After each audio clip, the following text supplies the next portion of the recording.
सभी प्यारे छात्रों का एक बार फिर से स्वागत है। आज मैं आपके लिए लेकर आया हूँ 25 अति महत्वपूर्ण ट्रांसलेशन कक्षा 10वीं अंग्रेजी में। और ट्रांसलेशन अक्सर परीक्षा में पूछे जाते हैं। आपको एक वाक्य दिया जाएगा हिंदी में और आपसे बोला जाएगा कि इसका इंग्लिश में ट्रांसलेट करो, और वो भी अंग्रेजी ग्रामर की बिल्कुल भी चूक ना हो। तो नॉर्मली टेंस के आधार पे जो आते हैं वो तो हम कर लेते हैं, लेकिन कुछ ऐसे भी आ जाते हैं ट्रांसलेशन जिनमें हमें कुछ इंग्लिश के कुछ विशेष या यूं कहें कि स्पेशल रूल्स लगाने पड़ते हैं, और उनमें कोई टेंस वगैरह पूरी तरीके से हम समझ नहीं पाते कि कौन सा टेंस है। तो ऐसे कुछ मैंने 25 ट्रांसलेशन आपके लिए लिए हैं और यही बार बार परीक्षा में पूछे जाते हैं। स्पेशल ट्रांसलेशन इन्हें हम कह सकते हैं। बाकी टेंस के आधार पे तो आप कर लोगे, लेकिन कुछ ऐसे होते हैं जो जिनकी मीनिंग्स हमें पता नहीं होती, लेकिन वो बार बार रिपीट हो रहे हैं। अगर पिछले 5 साल के पेपर उठा के देखें तो ट्रांसलेशन जो है वो रिपीट हो रहे हैं। तो वो कौन कौन से हैं?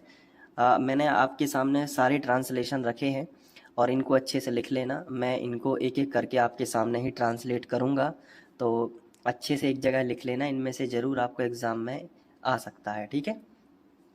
पहला दिया गया है वर्षा होती है। तो ये अक्सर एग्ज़ाम में पूछा जाता है कि वर्षा होती है, तो इसको कैसे करोगे? काफ़ी सिंपल है। देखो, वर्षा होती है या वर्षा हो रही है, इसमें जो क्रिया है वो वर्षा होना है, और सब्जेक्ट यहाँ पे है नहीं, तो सब्जेक्ट हम यहाँ पे इट मान लेते हैं। क्या मानते हैं? इट। तो इट होगा सब्जेक्ट। अब होती है प्रेजेंट सिंपल रहेगा, तो क्रिया क्या है? वर्षा होना।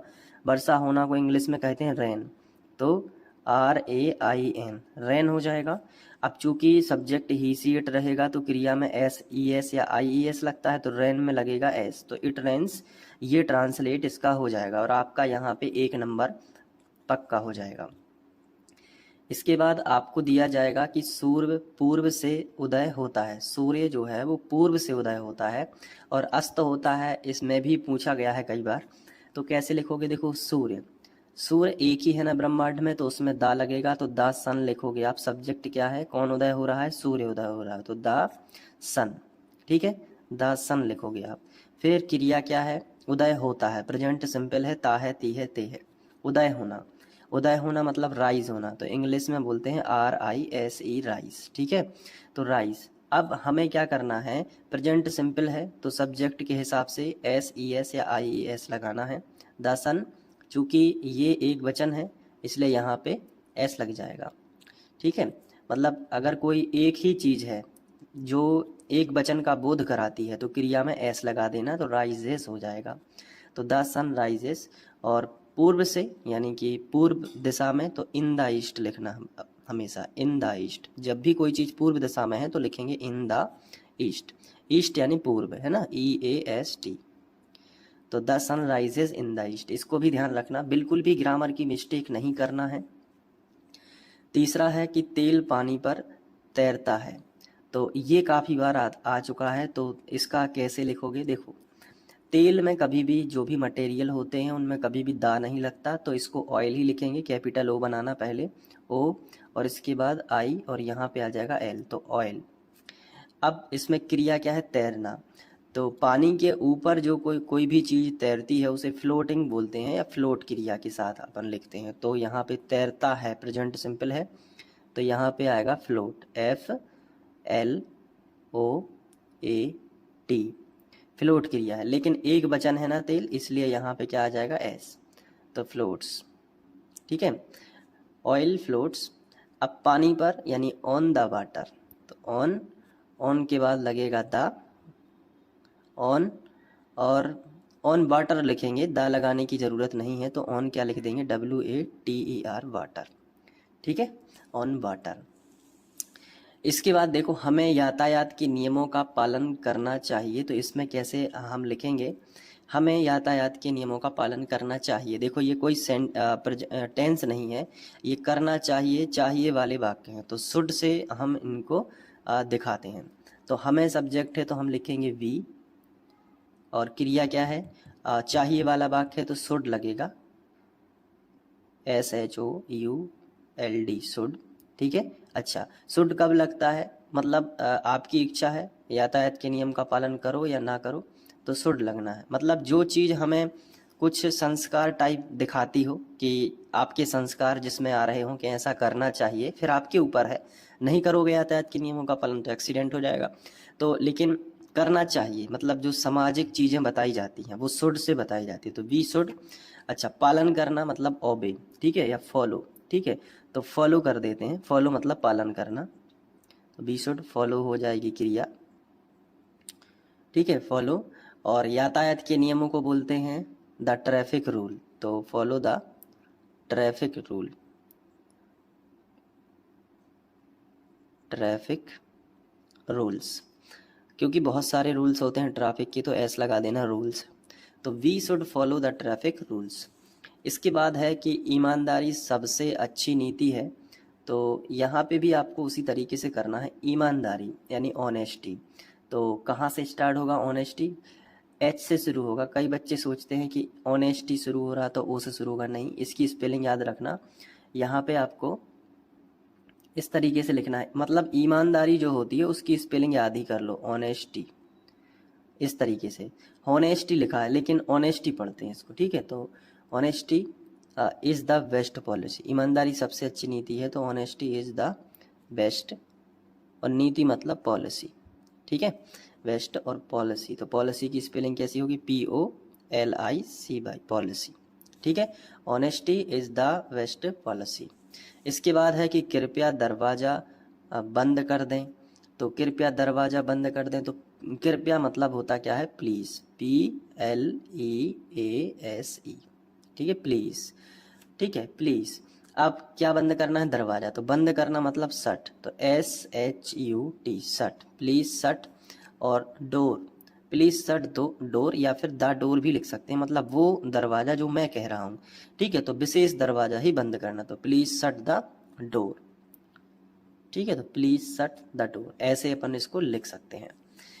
अब है, देखो नेक्स्ट है, मेरी कक्षा में 50 विद्यार्थी हैं, तो इस टाइप के बात कहूँ कि मेरी कक्षा में 50 विद्यार्थी हैं, वहाँ 50 लोग इकट्ठे हैं, कुछ भी, मार्केट में 50 लोग थे, इस टाइप के जहाँ कोई चीज़ के होने का बोध हो वहाँ देयर का प्रयोग करते हैं, तो देयर आर, अब बहुत सारे विद्यार्थी हैं ना, तो यहाँ पे आर लगेगा, बहुवचन, तो देयर आर, ठीक है, क्योंकि यहाँ पे कोई टेंस नहीं, यही तो, इसलिए तो ये स्पेशल सेंटेंस है और यही एग्जाम में पूछे जाते हैं, इसलिए आपको ध्यान रखना है कि देयर आर 15 स्टूडेंट, तो आप यहाँ पे 50 और यहाँ पे स्टूडेंट्स लिखोगे, क्योंकि एक से ज़्यादा है तो स्टूडेंट्स हो जाएगा, तो देयर आर 50 स्टूडेंट्स, और कक्षा में मतलब मेरी कक्षा में, है ना, तो in my class, in my class, there are 15 students in my class. अब मेरे 2 भाई हैं, या मेरे पास 2 भाई हैं, ऐसे भी हो सकता है, तो ये वाले वाक्य जो है, किसी के पास कोई चीज़ होती है तो हैज हैव के साथ दिखाते हैं, तो मेरे 2 भाई हैं, तो आई हैव 2 ब्रदर्स, ऐसे भी लिख सकते हैं, तो यहाँ पे हम लिखेंगे आई, यानी आई हैव, मेरे पास हैं। ये वाले सेंटेंस काफ़ी ज़्यादा फेमस रहते हैं कि मेरे पास 2 पेन हैं, मेरे पास 2 बैग हैं, तो वो जो किसी के पास कोई चीज़ होती है, अगर वो बता रहा है तो हैज हैव के साथ भी बताएगा, तो जैसे उसके पास, मेरे पास 2 भाई हैं, तो आई हैव, मेरे पास हैं क्या? 2 ब्रदर्स, तो यहाँ पे क्या लिखोगे? 2, और फिर क्या लिखोगे? ब्रदर्स, तो BROTHER, ब्रदर्स, और चूंकि 2 है ना, एक से ज़्यादा है तो बहुवचन है, तो 2 ब्रदर्स हो जाएगा।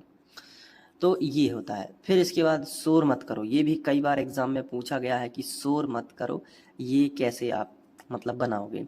तो डोंट मेक अ नॉइस, इसको याद ही कर लो, कैसे होगा? डोंट मतलब ना करो, मेक नॉइस शोर करना, मतलब डोंट मेक यानी कि बिल्कुल भी, मेक यानी वैसे तो बनाना होता है, कोई भी चीज़ को बनाना, लेकिन यहाँ पे बनाने का यूज़ हो रहा है किसमें? नॉइस मत बनाओ, यानी शोर मत करो, डोंट मेक आ नॉइस भी लिख सकते हो, बीच में आ लिखोगे ए, और NOI, और यहाँ पे आपको लिख देना है SE, नॉइस, तो डोंट मेक अ नॉइस, ऐसे आपको एग्ज़ाम में लिखना है।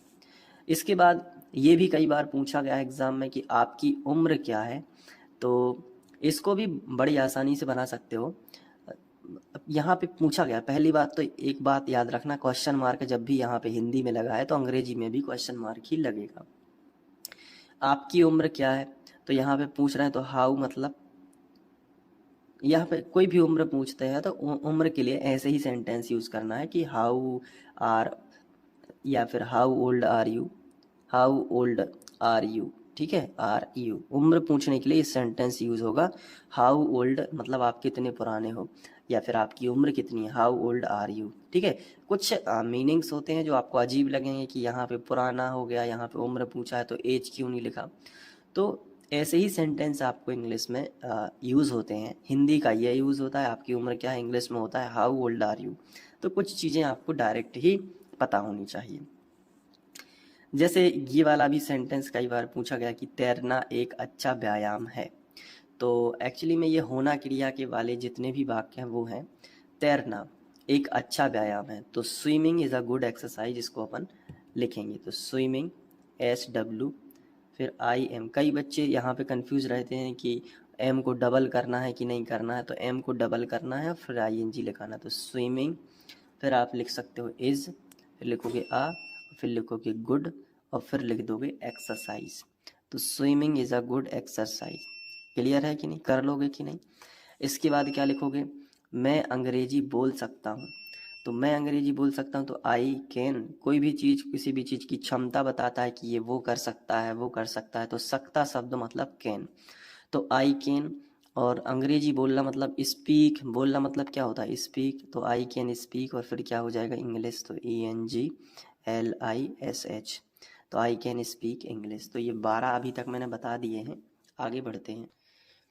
अब जैसे 13वें नंबर पे आ जाएं तो हमने इसका फर्स्ट में पहले नंबर पे पढ़ा था कि वर्षा होती है, लेकिन अब अगर आ गया वर्षा हो रही है, तो वर्षा वाला सेंटेंस मैंने आपको बताया था कि इट से ही शुरू करना है, तो आई और टी इट। लेकिन हो रही है तो प्रेजेंट कंटिन्यूस के अंतर्गत आएगा, रहा है रही है रहे हैं, तो इट इज़ और आप लिख दोगे रेनिंग, तो RAIN रेन हो गया। अब इट इज़ रेन और फिर इसमें आप ING लगा दोगे तो इट इज़ रेनिंग हो जाएगा, यानी वर्षा हो रही है। फिर यहाँ पे क्वेश्चन पूछा गया कि तुम कहाँ रहते हो। तो कहाँ वाले वाक्य जो भी होते हैं वो क्वेश्चन करते हैं, यानी क्वेश्चन मार्क रहेगा। तो तुम कहाँ रहते हो, तो कहाँ मतलब क्या होता है वेयर, तो यहाँ पे आप लिखोगे वेयर, वो वेयर पहले आएगा, वेयर। ठीक है, अब इसके बाद रहते हो प्रेजेंट सिंपल है तो उसकी जो क्रियाएं होगी डू और डज होती हैं। तो वेयर से डू लगेगा कि डज, तो तुम यानी कि यू, और यू के साथ में क्या लगता है डू लगता है, तो वेयर डू आगे आ जाएगा। तो वेयर डू यू, और क्रिया क्या है रहना, तो रहना मतलब LIV है, वेयर डू यू लिव, आप ऐसे भी याद रख सकते हो कि वेयर डू यू लिव। इसके बाद है कि दिल्ली भारत की राजधानी है, काफ़ी फेमस ट्रांसलेशन है और बार बार एग्ज़ाम में आता है। तो आप कैसे लिखोगे, तो दिल्ली शब्द है पहले, तो दिल्ली, इंग्लिश में से दिल्ली बोलते हैं तो DELHI दिल्ली।